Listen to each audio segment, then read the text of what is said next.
Sir రోజా గారిని arrest చేయడానికి పోలీసులు ప్రయత్నిస్తున్నారు. గాలింపు చర్యలు కూడా చేపట్టారు. అయితే రోజా గారు మాత్రం అజ్ఞాతంలోకి వెళ్ళిపోయారన్న వార్తలైతే వినిపిస్తున్నాయి సార్. అంటే గత కొన్ని రోజుల నుంచి కూడా మనం చూస్తున్నాం. బయటకి వచ్చి వరదల పైన ఆమె మాట్లాడింది. లోకేష్ గారిని, చంద్రబాబు నాయుడు గారి పైన, ప్రభుత్వ వైఫల్యం పైన విమర్శలైతే చేసింది. దీని కారణంగానే ఆమెను అరెస్ట్ చేయడానికి ప్రయత్నిస్తున్నారంటున్నారు. మరి ఇప్పుడు నిజంగా రోజా గారు అజ్ఞాతంలోకి వెళ్ళిపోయారా? మరి అరెస్ట్‌కి సంబంధించి మీరేం చెప్తారు సార్? యాక్చువల్‌గా ఏందంటే వరదల్లో చంద్రబాబు ప్రభుత్వం చాలా బిజీగా ఉంది కాబట్టి ఇప్పుడు మన జోలికి రారని వైసీపీ నాయకులు భావించారు. అందుకనే వాళ్ళు ఒక్కసారిగా రెచ్చిపోయి చంద్రబాబు మీద, పవన్ కళ్యాణ్ మీద, లోకేష్ మీద విపరీతంగా నోరు చేసుకోవడం అనేది అందరూ చేయడం మొదలుపెట్టారు. జగన్ కూడా స్వయంగా పర్యటించి జగన్‌ను విమర్శించాడు. చంద్రబాబు వల్లే ఈ వరదలొచ్చాయి. చంద్రబాబు ఇంటిని కాపాడడం కోసమే వెలగటూరు దగ్గర 11 గేట్లు ఎత్తేసారు. అందుకనే వరదలొచ్చాయని నెరేటివ్‌ని బలంగా వీళ్ళు తీసుకెళ్లారు.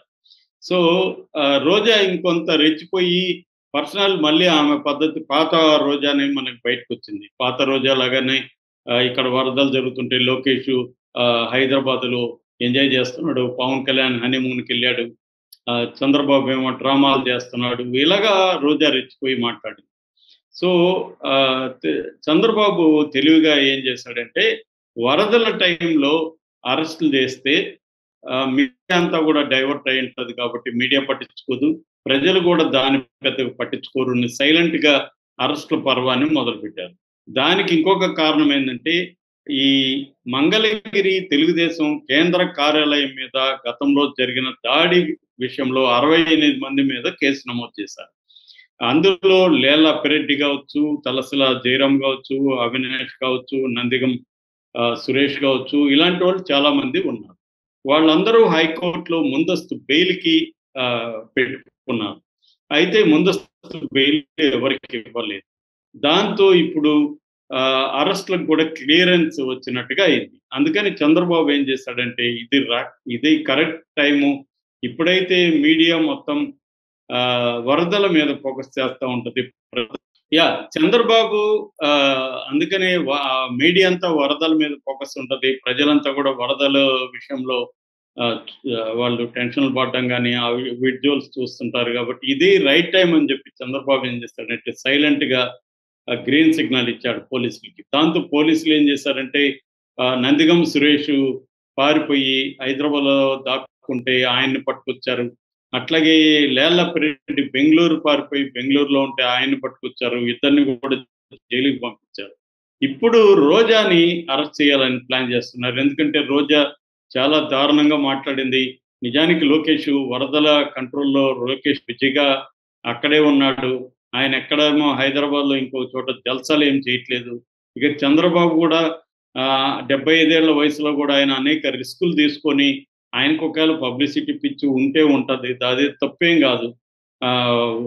ఎవడికి లేదు ఇవాళ మార్కెటింగ్ అనేది అందరికీ ఉంది. అది కాదు కదా కావాల్సింది. ఆయన ప్రజలకి ధైర్యం ఇస్తూ ప్రజల మధ్య వరదల్లో ఉంటున్నాడు, కనిపిస్తున్నాడు, పురమాయిస్తున్నాడు. తన సరిగ్గా పనిచేయట్లేదని కోపగించుకుంటున్నాడు అధికారుల మీద, మంత్రుల మీద. ఇంకా అంతకంటే ఏ ముఖ్యమంత్రి కూడా చేస్తాడు. సో, అలాంటి దాన్ని కూడా వీళ్ళు విమర్శించి ఇది చంద్రబాబు వల్లే ఈ వరదలొచ్చాయని. ఎందుకంటే ఇది ఇక్కడ మరి రేవంత్ రెడ్డి వల్ల వరదలొచ్చాయా? ఇక్కడెందుకొచ్చాయి ఖమ్మంలో?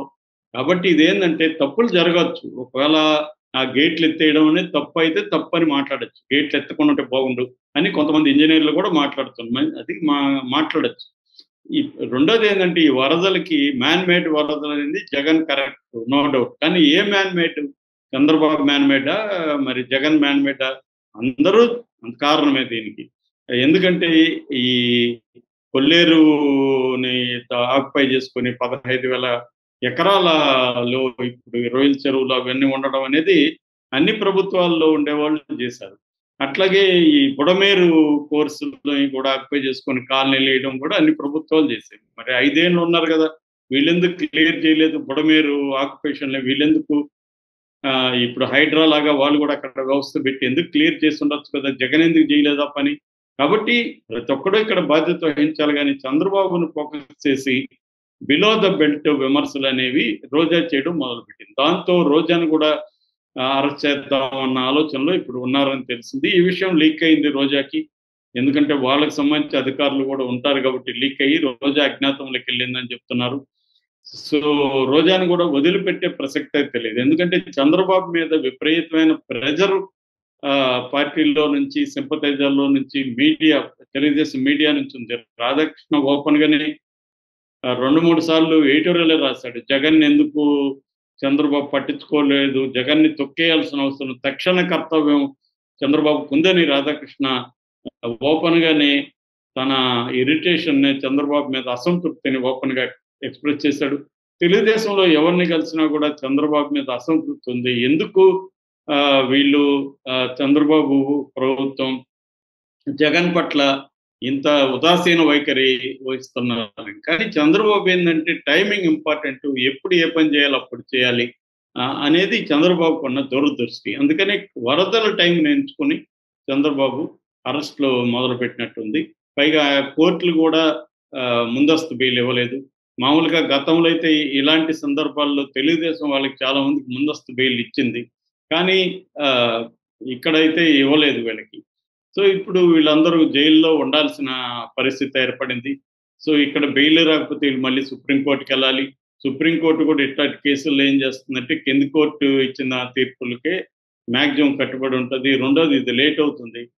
సో ఇది ఈ ఫైట్ అంతా గతంలో తెలుగుదేశం చేశారు. గతంలో వైసీపీ ప్రభుత్వం ఉన్నప్పుడు కూడా తెలుగుదేశం నాయకుల్ని వెంటాడి వేధించింది జగన్ ప్రభుత్వం. కేసులు పెట్టారు. కావాలని ఫ్రైడే అర్ధరాత్రులు అరెస్ట్ చేయడం. ఎందుకంటే సాటర్‌డే, సండే కోర్ట్ ఉండదు కాబట్టి ఇవన్నీ చేశారు. కాకపోతే చంద్రబాబు వేరు, జగన్ వేరు. జగన్‌కి చంద్రబాబుకుండే సపోర్ట్ సిస్టమ్స్ లేదు. వ్యవస్థల మీద పట్టు లేదు. న్యాయ వ్యవస్థని తను న్యాయ వ్యవస్థలో ఉన్న వివిధ విషయాల్ని తనకు అనుకూలంగా ఎలా మలుచుకోవాలో జగన్‌కి తెలీదు. చంద్రబాబుకి ఆ విషయాల్లో ఎక్స్‌పర్టైజ్ ఉంది. తనకి బ్రహ్మాండమైన లీగల్ టీము కింది స్థాయి నుంచి ఢిల్లీ స్థాయి వరకు చంద్రబాబుకి నమ్మకంగా పనిచేసే ఒక బ్రహ్మాండమైన లీగల్ టీమ్ ఉంది. వాళ్ళు కోర్టు లోపల, కోర్టు బయట ఎలా డీల్ చేయాలో చంద్రబాబు సలహాలు ఇవ్వగలరు. చంద్రబాబుకు కూడా అనుభవం ఉంది కాబట్టి చంద్రబాబు కూడా వాళ్ళకి సలహాలు ఇవ్వగలరు. ఇటువంటి నెట్వర్క్ జగన్‌కి లేదు. కాబట్టి ఖచ్చితంగా చంద్రబాబుని జగన్ ఎంత వేధించాడో, చంద్రబాబు కావచ్చు, పార్టీ నాయకులు కావచ్చు, ఇప్పుడు చంద్రబాబు ప్రభుత్వం జగన్‌కి సంబంధించిన నాయకుల్ని అంతకంటే రెట్టింపు అయితే వేధిస్తారు. మళ్ళీ జగన్ వస్తే మళ్ళీ వేధిస్తారు. ఇదొక విసియస్ సర్కిల్. ఏ పార్టీ అధికారంలో ఉన్నా ప్రతిపక్షాలను వేధించడం అనేది గతంలో కేసీఆర్ అధికారంలో ఉన్నప్పుడు రేవంత్ రెడ్డిని జైల్లో పెట్టించాడు. అనేక మంది ప్రతిపక్ష నాయకుల్ని జైల్లో పెట్టించారు. చివరికి తాను ఎంత ఇంపార్టెంటో తెలంగాణ రావడానికి అంతే ఇంపార్టెంట్ అయిన కోదండరామిరెడ్డిని నానా హింసలు పెట్టించారు. మందా కృష్ణమాదిని జైల్లో పెట్టించారు. చాలా మంది ప్రజాస్వామిక నాయకుల్ని కావచ్చు, కార్యకర్తల్ని కావచ్చు జైల్లో పెట్టించారు. జర్నలిస్టులు అనేక మందిని కేసీఆర్ ప్రభుత్వం జైల్లో పెట్టించారు. జమ్మూ కాశ్మీర్ తర్వాత జర్నలిస్టుల మీద దాడులలో తెలంగాణని సెకండ్ ప్లేస్‌లో ఉంది ఇండియాలో. అంటే ఈ స్థాయిలో ఇప్పుడు రేవంత్ రెడ్డి మళ్ళీ ఏమన్నా ఈయన డెమోక్రటిక్ ఉన్నాడా? ఈయన కూడా లేడు. నిన్న కూడా బీఆర్ఎస్ డిజిటల్ మీడియా ఇన్ఛార్జ్ ఆయన దిలీప్ కొనతల ఆయన తీసుకెళ్ళి జైల్లో పెట్టారు. సో ఏ ప్రభుత్వం వచ్చినా ప్రత్యర్థులని వేధించడం, తన దగ్గర ఉన్న ఇన్వెస్టిగేటివ్ ఏజెన్సీల ద్వారా వాళ్ళ మీద కేసులు పెట్టడం, ఇవన్నీ ప్రతి పార్టీ చేస్తుంది. మోడీ ఎలా చేస్తున్నాడో మనం అనేక వీడియోలో చెప్పుకున్నాం. అదే ఇప్పుడు జగన్ ఫేస్ చేయాలి. ఫేసింగ్ ద మ్యూజిక్ అంటారు. జగన్ కూడా ఈ మ్యూజిక్‌ని ఫేస్ చేయాలి. రోజా ఖచ్చితంగా అరెస్ట్ అవుతుంది. రోజా జైలుకెళ్ళడం అయితే 100% గ్యారంటీ. అది ఎప్పుడనేది మనకి 2, 3 రోజుల్లో తెలిసిపోతుంది.